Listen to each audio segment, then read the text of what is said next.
Assalamualaikum kepada Tuan Iwan Zul Bahrim, founder kepada Maybank Global Keputusan Berhad. Dia mengikut formula yang kita dah berikan dan dia trust the process lah. Jadi selama Aizat berada 8 tahun di dalam Maybank, seolah-olah dia adalah orang yang masuk tu macam ibarat darjah 1, sekarang ni dah macam sekolah menengah. Jadi pencapaian tu dah semakin besar lah. Tahun ni Alhamdulillah kita dah mencapai 10 tahun Maybank dan kita masih growing lagi. Jadi apa yang kita nak buat selepas ni, kita nak lebih besarkan Maybank, kita nak lebih kuatkan branding Maybank dan kita nak membantu lebih ramai golongan muda di luar sana yang nak belajar bisnes dan nak grow, nak capai impian mereka di sinilah, di Maybank lah. Ini bukanlah titik pengakhiran, ini ibarat titik permulaan dan dengan usia beliau banyak benda lagi dia boleh capai dan terus percaya dan teruskan berusaha untuk mengejar impian-impian yang seterusnya.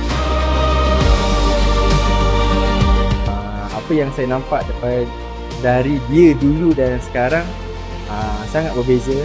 Dia punya cara pakaian kan, cara dia punya berfikir dan bila saya nampak dia sekarang, dia orang yang tak give up dan tembus cakap tadi, dia tak give up punya orang dan dia melihat satu masalah tu adalah peluang dia untuk dia nak grow.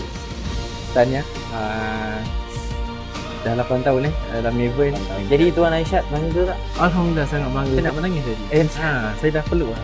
Ikhlas dari hati. Ikhlas. Alhamdulillah sangat berterima kasih.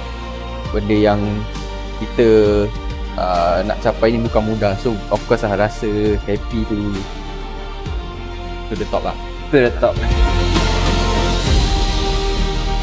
Okay, kepada Tuan Iwan, founder kita, satulah, saya percaya dengan leader yang kuat, dia akan improvekan ramai orang juga.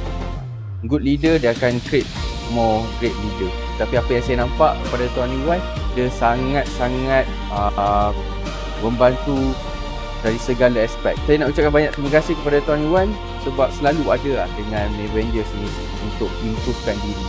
Kita dah lalui bermacam-macam fasa dalam Maybank. Pada permulaannya, kereta yang sebelum ni kan, saya rasa macam nak let go kereta tu bukannya senang kan. Saya dah dengan kereta tu 5 tahun. Masa nak jual tu rasa sebab tengok kereta tu bergerak macam aku tak pernah ada rasa sebab barang tu dijual. So cabaran dia dengan of course lah cabaran kerja apa semua. Tapi saya anggap benda tu bila saya tempuhi, okay, setiap cabaran tu dia membuatkan ada rasa kemanisan bila capai something. In reality, apa pun masalah, apa pun problem yang kita lalui kena ditempuh sebenarnya. Tak kuat, you kena cari guidance. So guys, itu saja untuk hari ini. Tahniah lagi sekali kepada Tuan Aizat atas pencapaiannya. Boleh sambung kerja? Mana? Okay.